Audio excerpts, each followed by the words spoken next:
Ассалаумағалейкум анимешниктер, қалдарың қалай? Бүгін біз 2025 жылдың қысында шығатын анимелер туралы талқылайтын боламыз. Дайынсыңдар ма? Онда печенье мен чайларыңызды дайындап отырыңыздар. Бүгін өте қызық болады. Ал біз бастайық. 16-шы орын. Добро пожаловать в Японию, госпожа Эльф. Арманшыл китасы Кадзухира әр түн сайын таңғажайып түстер әлеміне сүңгіп, кез келген адам бола алады және кез келген жерге бара алады.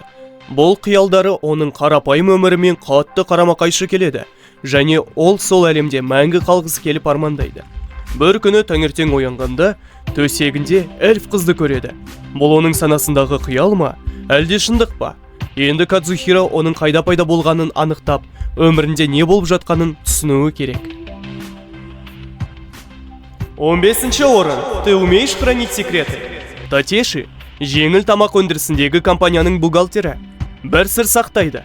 Оның жаңа сүйіктісі туралы. Жоспарлау бөліміндегі әріптесі Мицуя. Олардың қарым-қатынасы жақында ғана басталды және Татеши бұл туралы ешкімге айтқысы келмейді. Себебі Мицуя табанды әрі күшті мінезді әйел. Бұл олардың романтикасына шиеленіс қосады. Бұл кеңсе өміріндегі барлық қиындықтарға қарамастан сезімдерін басқаларға білдірмеуге тырысатын жұптың таза романтикалық оқиғасы. 14-ші орын. Клинок зла.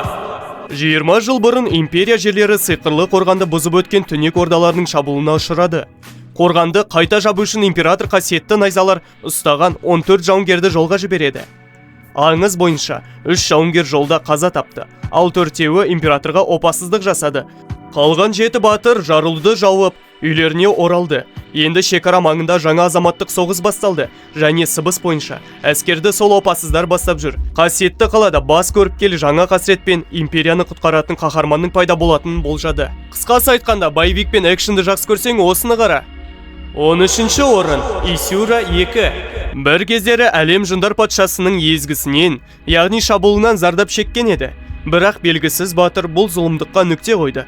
Алайда қуаныш ұзаққа созылмады. Күш билеген әлем хаос пен зорлықты тоқтату үшін ең мықтыға мұқтаж. Бұл жерде тек адамдар ғана емес, басқа ақылды нәсілдер мен басқа әлемдерден келген қайта туылғандар да билікке ұмтылады. Батырдың өзі пайда болмағандықтан, ең қуаттыны сайлау арқылы анықтау шешімі қабылданды. Саяси ойыншылар күшті жауынгерді өздеріне тартуға тырысып, шынайы батыр атағы үшін шайқас басталады. Дегенмен сол батырдың өзі ұмыт қалған күйде қала беруі мүмкін. 12-ші орын. Хроники людей и демонов. Ицки Химе Кадона ауылының гүлденуі үшін дұға ететін абызшасы, яғни жрица. Ал оның қорғаушысы Микимори Дзинта, жындарға қарсы күресетін маңызды сақшы. 19 ғасырда Дзинта жұмбақ жынды жеңу үшін орманға аттанады. Сол сәтте оған алыс болашақтың құпиясы ашылады. Бұл жынның болжамы Дзинтаны «Мен не үшін күресемін?» деген басты сұрақтың жауабын іздеуге жетелеп, 170 жылдық сапарға бастайды. Бұл саяхат Эдо дәуірінен бастап Хэйсэй дәуіріне дейінгі уақытты қамтып, Дзинта үнемі қылыш ұстаудың мәні мен өзінің осы әлемдегі рөлі туралы ой толғайды. 11-ші орын. Мой счастливый брак 2. Мио Сайморидің өмірі жақсы деуге келмейді. Ол туғаннан бастап-ақ жолы болмады. Сүйіспеншілікке толы отбасыда өспеді және ешқандай таланты жоқ. Ал оның туыстары керемет тылсым күштермен танымал. Өгей шешесі мен оның дарынды қызы Кайо пайда болған соң, Мио қарапайым қызметшіге айналды. Құрбандық рөліндегі ұзақ жылдар оны тұйық және қуанышсыз адамға айналдырды. Бәрі түбегейлі қараңғыланғандай көрінді. Ол қатыгез әскери Киока Кудоға тұрмысқа шығуға келісілгенін естігенде, оған дейін Киокадан барлық қалыңдықтар қашып кеткен еді. Бірақ Мио болашақ күйеуін жақыннан тани келе, оның қаншалықты мейірімді және жүрегі кең екенін түсінді. Сөйтіп Мионың өмірінде бақытқа орын бар сияқты көрінді. 10-шы орын. Я женился на однокласснице, которую ненавидел. Жоғары сынып оқушысы Хадзё Сайтё өзінің мектептегі қас жауы Сакурамори Аканыге үйленеді. Олар бұл некені құпияда сақтау туралы келісімге келеді. Олардың бірлескен өмірі бастапқыда сәтсіз басталады. Екеуі үнемі ұрсады. Бірақ күнделікті қиындықтардың бірге еңсере отырып, олар бір-бірімен көбірек жағымды уақыт өткізіп, бір-бірін түсіне бастайды. Бірте-бірте олар бір-біріне ашылып, шынайы қарым-қатынас орната бастайды. Осылайша, бір-біріне шыншыл болуға қиналатын жас жұбайлардың тебірентерлік өмірі басталады. 9-шы орын. Я секретарь гильдии, но я не люблю сверхурочную работу, поэтому я собираюсь починить босса в одиночку. Алина Кловер гильдия іздеушілеріне хатшы ретінде жұмысқа тұрып, бұл оның жақсы өмірге жолдамасы болады деп ойлайды. Өкінішке орай, оның арманы шындыққа айналудың орнына сұмдыққа ұласты. Іздеушілер жер асты қақпандарына түсіп, алға таусылмайтын қағаз жұмыстарын аяқтауға тура келеді. Өзін осы күнделікті күйбеңнен құтқару үшін Алина монстрларды өз күшімен жеңіп, мәселені шешуге бел буады. Енді оған тек өз әрекеттерін құпияда сақтау керек. 8-ші орын. Сладкий лимонад. Бала кезінен ұялшақ Ука Исимори адамдармен қарым-қатынаста қиындықтар көріп, орта мектепте өзінің тұйықтығы үшін тас деген лақабатқа ие болады. Мұндай өмір жалғаса алмайтын түсінген ол жоғары сыныпта ашық болуға бел буады. Бірақ бірінші күні-ақ оны газировканы төгіп масқаралайды. Бұл оқиғаны ұйымдастырған Кай Миура. Лимонад түстес шаштар бар харизматикалық және танымал жігіт. Ол Уканы толық қарама-қайшылығы. Бірақ дәл сондай адам болуды Ука армандайды. Қарама-қайшылықтарына қарамастан, олардың арасында достық пайда болады. Кай Укаға ұялшақтығын жеңуге көмектеседі, ал бұл достық бірте-бірте тереңірек сезімдерге ұласады. 7-ші орын. Безымянная память 2. Сиқыршының қарғысына ұшырап, ұрпақ жалғастыру мүмкіндігінен айырылған ханзада Оскар өзінің әулетінің жойылуға жақын екенін түсінеді. Шешім іздеп, 20 жасқа толғанында ол ерекше сынақтан өтіп, аңызға айналған сиқыршы Тинашамен кездеседі.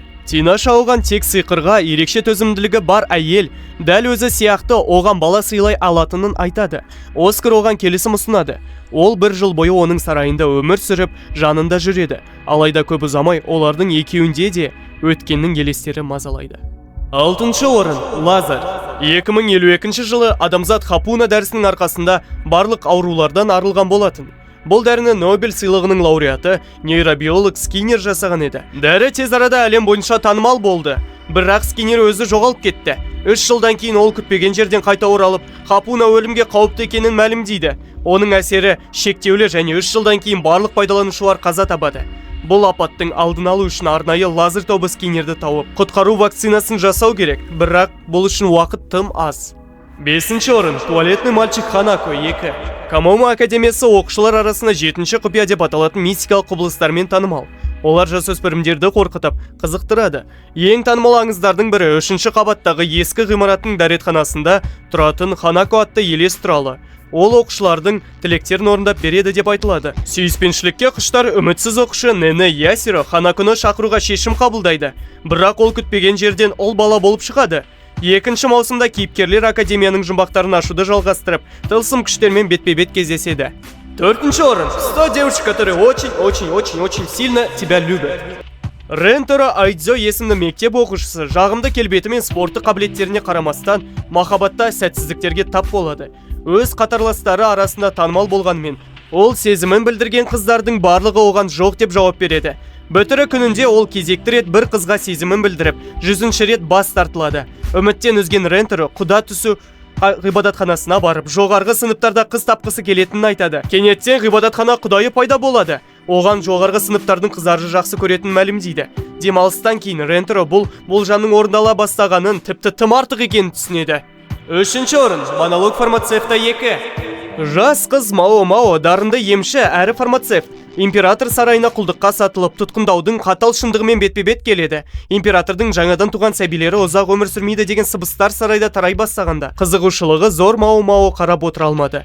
Ол сырқаттың себебін жасырын зерттеп, өзінің білімін пайдаланып көмек көрсетуге бел буады. Оның шындыққа ұмтылысы күтпеген салдарға және император сарайындағы елеулі өзгерістерге алып келеді. 2-ші орын. Доктор Стоун. Научное будущее.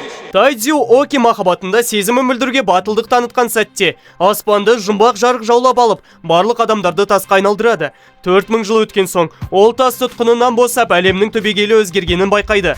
Тайдзю жарты жыл бұрын оянған досы Сенкумен кездеседі. Ол ағаш басына қарапайым баспана тұрғызып үлгерген, екеуі бірге ғылыми білімдерін пайдаланып, бұрынғы өркениетті қайта қалпына келтіруге бел буады және сол жұмбақ жарықтың табиғатын зерттей бастайды. Достар, мен 1-ші орынды жарияламас бұрын комментарийде сендердің ойларыңызша қай аниме 1-ші орынға лайықты екенін және неге екенін айтып жазыңдар. 1-ші орын. Поднятие уровня в одиночку 2. Восстаньте из тени. Жер бетінде басқа әлемге апаратын қақпалар ашылып, адамдар жерасты құбыжықтарын өлтіріп, олардың ресурстарын пайдалануға кірісті. Бұл іспен айналысатын аңшылар рангі бойынша бөлінеді. Ранг олардың қандай миссияларға қатыса алатынын және табыстарының мөлшерін анықтайды. Сондықтан барлығы өз деңгейін көтеруге тырысады. Алайда Джинву ерекше қабілеттерге ие емес, ең әлсіз аңшы саналды. Бірақ бір күні жерасты үңгірінде әлемге бетпе-бет келгенде, ол өзінің деңгейін қалай көтере алатынын түсінеді. Осы жыл жақсы анимелерден басталайын деп тұр. Егер видео ұнаса, лайк басыңдар. Чай мен печеньеларыңды жеп болдыңдар деп ойлаймын. Сондықтан келесі көріскенше сендермен болған Бірлік Дап.